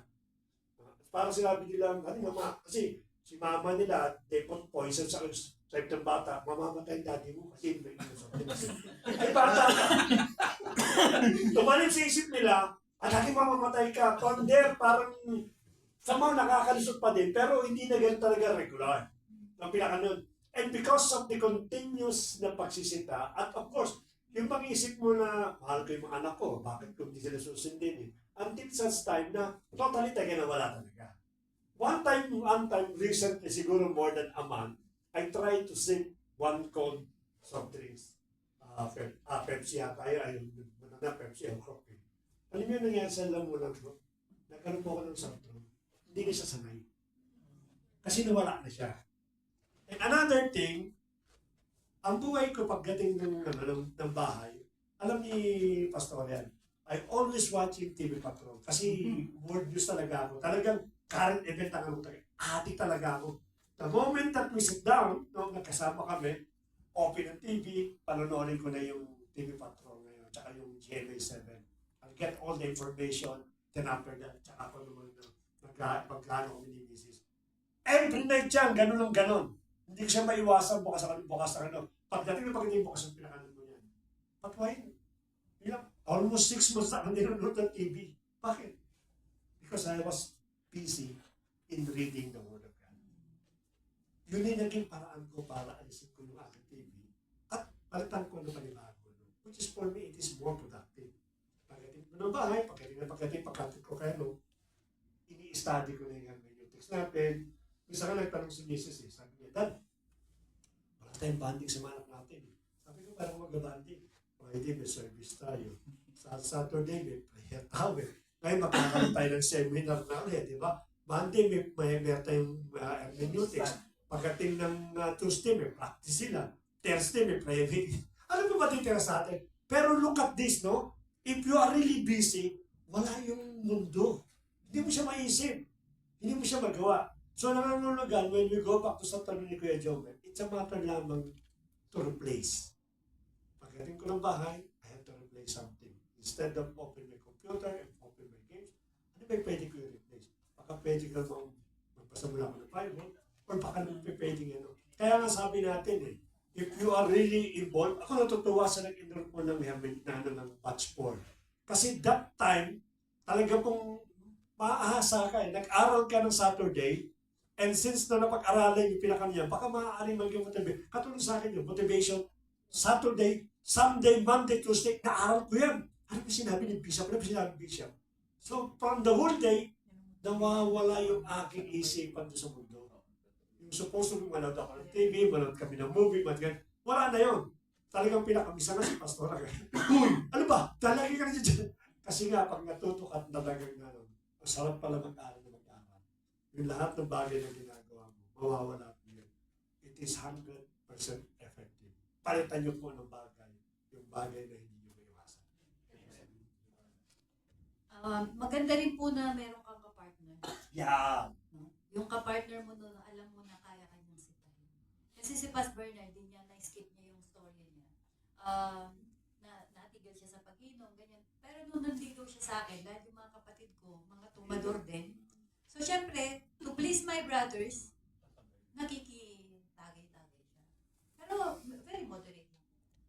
Tapos nung naging asawa ko na siya, pagkagaling kaming abroad, talagang bibili siya maraming alak. Kasi he wanted to please them. Of course, dahil ikaw yung may dalang alak, yan ka din magtinuman. So, inayaan ko lang siya kasi sabi niya, kaya naman daw niya, namomoderate niya, ganun-ganun. So, to make the story short, dumating yung panahon na sabi ko, naging active na kami ulit sa pananambahan, nagagamit na kami, ministers na kami, ganyan. Ito na, pag uwi si Pas Bernard, ganun pa din, meron inuman, kahit papaano, pero napaka-moderate. Sabi ko, eto na. Ma-offend na sila kung ma-offend. Alam kong kapatid ko sila, gusto kong maging kasundo mo, pero kung ma-offend sila din, kung dahil lang doon sa dami ng bagay na ginagawa ko namang mabuti sa kanila, ma-offend sila, let them be. Kaya mo sila. So ako yung palaging, wag yan, wag na. Kaya mo sila, wag nang inom. Tapos yung mga bote doon sa namin, pinamigay ko lahat. Kumbaga parang display lang kasi talaga. Dahil di naman talaga namin inom. Pinamigay ko, sabi ko ano mo yan. Kung ayaw mo itapon mo na lang yan. Sabi niya, sayang naman. Ipamigay natin, di naglasing din sila. Bahala ka, basta tanggalin mo yan. So, ganun po, kapag kami ka-partner ka, na alam mong yun ang naging, meron siyang tendency na bumalik doon, ikaw na yung magbago. Ang ginagawa ko, hindi ko pinakausap si Pas Bernard. As in, talagang buong maghapon, hindi ko siya kakausapin pagka kahit na isang baso lang yun. So, ang nangyari, as in talagang totally hanggang ngayon, walang zero na talaga na for many years na. Zero talaga kahit na andyan sila naginuman. Nakaupo siya pero never siya. Kahit na isang shot, never po talaga. At dahil alam ko din kung ano yung addiction ni Pastor Bernard na makakabuti sa kanya. Kaya po pinilit ko siyang mag-Bible study, pinilit ko siyang mag-question and answer, pinipilit ko po siya na, ako po yun. Kasi alam ko, yun yung, unang-una, alam kong gusto niya yun. Pangalawa, masaya siya doon. Pangatlo, alam ko na effective siya doon. Nandun dapat yung support ko eh. Kasi kung hindi ko siya pinilit, wala tayong Bible study. So tama din lang na behind every success. The man is the head, but who is the neck? Paano yung walang partner? Tama din pala, Ate Rona, na in every successful man, behind there's a woman. And every distraught man behind it. Paano yung walang partner? Ayun. So, di po ba, naging effective sa kanya? Kasi unang-una sabi ko, minsan, naboboard na rin siya kasi yung trabaho niya, hindi naman ganun hindi naman siya lumalabas ng bahay. Sabi ko, paano bang, Lord, sabi ko, paano ko ba masusupport yung husband ko? Siyempre, hindi mo din mawawala sa kanya for so many years na yung pera sa kanya, dumadaloy, di ba? Siya yung breadwinner. Kumbaga, kahit pa paano, doon yung pride, di ba? Sa pagkatas biglang ngayon, wala yung mga bagay na yun. Sabi ko, Lord, ano bang gagawin ko? Ayoko ma-feel niya yun. Gusto kong ma-feel siya. So, yun po yung ko. Akala niya, situro ako. Pero ang purpose ko is that, kasi nakita ko naman ngayon kung gaano siya kasaya. No? Kung paano siya yung occupied siya, pero yung naging occupied siya dun sa ganung bagay sa pagtuturo. At tayo'y beneficial naman sa lahat. So, yun po. Kaya pagka maganda na meron kang kabali-bali, kunyari si Kuya Nori, sino bang pinaka-close niya, si Kuya Jomen, merong maninita, di ba? Merong maninita. Kasi kung wala nang maninita sa'yo, walang pakialam sa'yo ang tao, walang tsansa na magbago. Walang So, nagmamahal. Ayan, kayong dalawa, magsitahan kayo pag nambubuli na siya. Paano yung walang partner, Pas? Yung walang Walang maninita? Pwede naman. Sita. Sanay mo sa... Hindi, kasi maganda yung may mag-asawa, di ba? O kung mga magkakaibigan, kung sino ka puso natin. Maganda yung... Ayan, totoo yan. Makuha kayo ng partner nyo. Yung araw kung meron kayong time na kukumustahin po natin. O, kumusta na? O baka mamaya, nagawa mo ba yun? Pagka kumuha ng partner na opposite sex, baka madibendo. hindi. Si Kuya Nori, marami itong mga Bible verses na sinisend sa akin. So, yun. Kahit sa mga bata, di ba? Kung di ako makukulit sa mga anak ko. Kanina sabi ko kanila, anong oras na? Prayer meeting na. Kasi dati nung bata yan sila, master nila ko araw ng mga prayer meeting. Kasi kung ano nakikita ng mga bata, di ba? Yun din talaga nilang gagawin. So, master nila yung araw ng mga gawain namin, anong oras. So, bakit nandito pa kayo, di ba, prayer meeting? Eh, kanina, nakahiga pa sila. Yung isa nakaupo sa computer. Ay, 7:55 na. Opo. Sige. Walang tumatay. Sinasabi ko na eh. Ganun na po ako. Kailangan talaga merong mapilit. Sabi nga, kung pipilitin mo yung pinipilit na ng mga magulang, di ba? Naturuan maghugas ng pinggan yung mga bata. Eh, therefore, pilitin mo sila magsimba. Pilitin mo sila mag-pray. Pilitin mo sila magbasa ng Bible. Damo talaga yung dapat. Kasi yung mas essential yun. Ganun po dapat tayo sa bawat isa. No? Magpaalalahanan tayo, ha? Okay. Ikaw pa lang dumami ng sabi. Sige, tara na. Mag-closing prayer tayo. Pastor, Oh, yeah. because you are the one, the late one, so you corporate prayer. You are on the schedule. Si Sister Dorothy is closing prayer. Yeah, but she jumped the schedule, so it's her turn. So if she jumped the schedule. Okay, hallelujah. Praise God. Pakalapakan po natin Panginoon. Glory, glory, glory. Glory, honor unto God. Hallelujah. Father God in heaven, we thank you for this wonderful night. Again, you work in a very mysterious way. So God, we acknowledge your presence in the midst of us. We acknowledge that you are the one who speak tonight through our pastor, through our brethren, their sharing, their testimony. Indeed, O Lord God, you have used all these words to nurture us, to remind us, to correct us, and to continually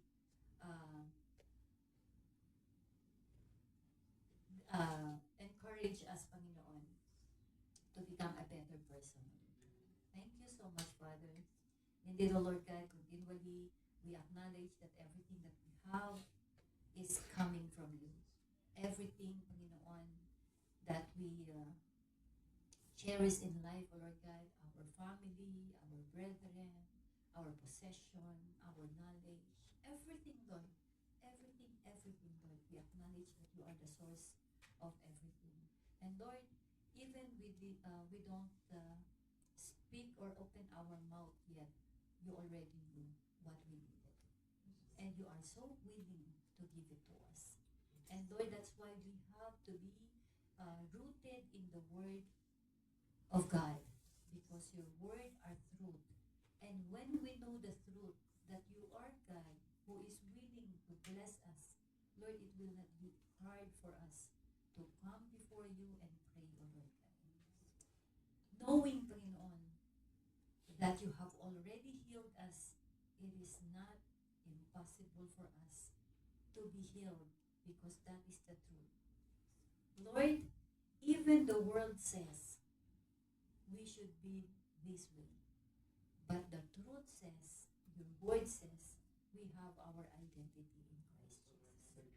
So Lord, thank you for letting us, through our pastors, through our elders, through our brethren, to be continually to soak in your word, to be continually to grow, to be transformed, to be renewed in our mind. Lord, thank you. Because of this, we have an easy life. We have joy, we have peace, and even, Panginoon, we face trials, we have faced struggles in life. We are still joyful because we know we have God helping us in our difficulty. And we have brothers, we have sisters who are praying for us. We have our pastors and our elders who are always there, willing to listen, willing to pray, to intercede. Lord, thank you. Lord, thank you also, Panginoon, for continually guiding us, protecting us, leading us each day of our life. Thank you, Lord. Thank you that we see the miraculous works of your hand. Thank you for answering all our prayers. Thank you, Lord God, for helping us, Panginoon, to bear the fruit of the Holy Spirit, to love one another, O Lord God. Even if people are really difficult to love, Lord, thank you that you have taught us how to love our brethren, because you have shown the true meaning of love. It is Jesus Christ who gave his life for us. And so, it is also our obligations, Panginoon, to show love to our brothers and to our sisters. Lord, thank you that you increase our patience every day, O Lord God, our long suffering, our self-control. Lord, help us, Panginoon, to be meek, to be pure, to be kind, and to be good to one another, O Lord God. Thank you so much, O Lord. Hallelujah. Lord, as we go forward, Panginoon, tonight, we ask, Panginoon, that you answer all our prayers, especially the prayer requests, Panginoon, that we have here. May it be healing. May it be prayer for financial breakthrough. May it be a prayer, answered prayer for their loved ones. Prayer for their families, Panginoon, to be saved.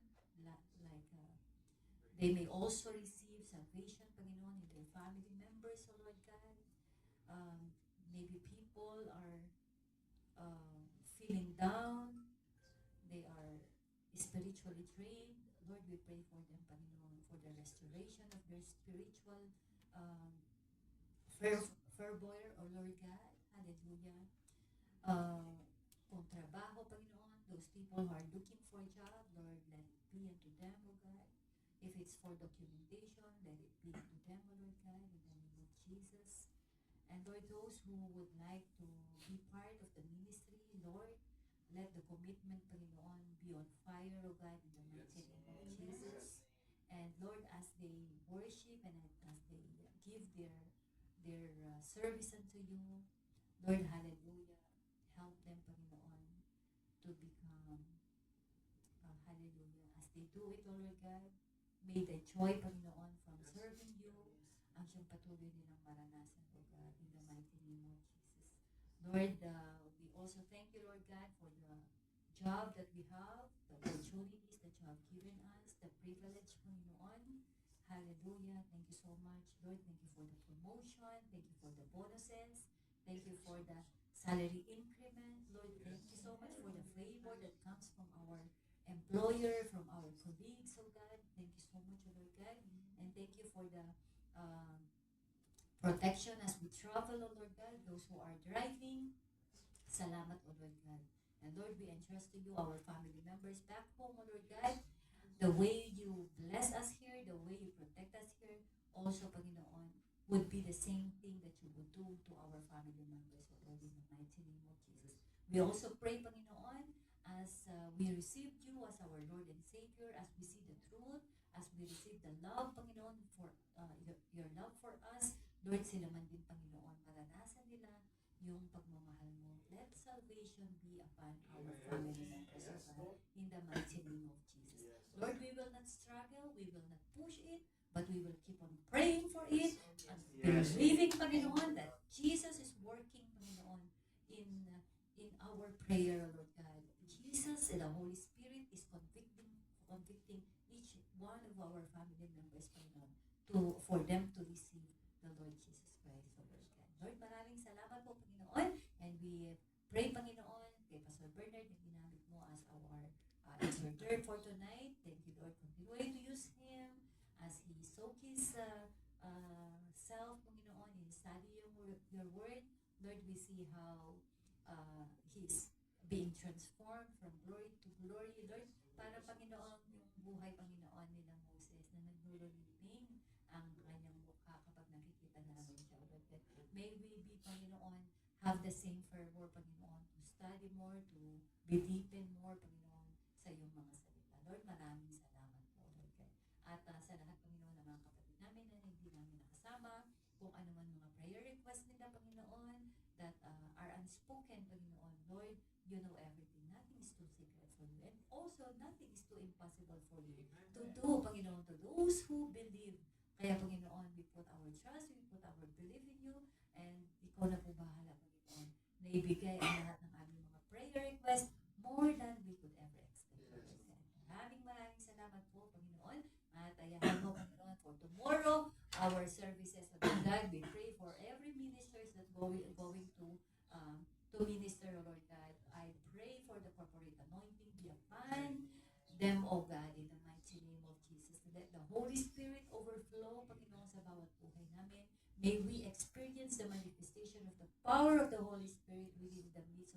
as we give the praise and worship, glory to your name alone, O God, in the mighty name of Jesus. Lord, bukas po, Panginoon, sa aming sa gagamitin mo, sa praise and worship team, O God, lalong-lalo ng aming praise and worship leader sa buhay ni Kuya Arnold. Lord, ikaw, Panginoon, ang siyang mag-bless sa kanya, O Lord God.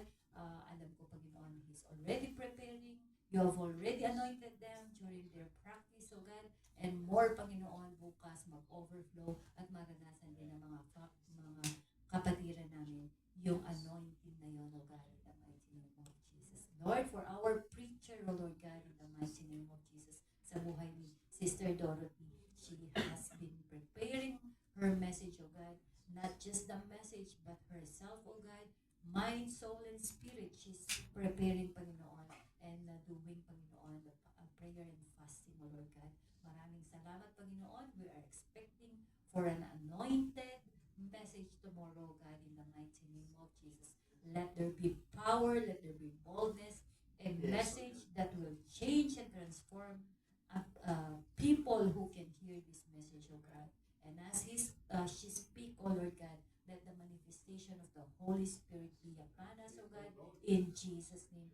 As she speak the word, O God, let it be, Panginoon, a rema in our ears, O God, at magkaroon, Panginoon, ng katotohanan, the truth, Panginoon, that she's going to speak tomorrow will set each and everyone free from the lies of the enemy, O God.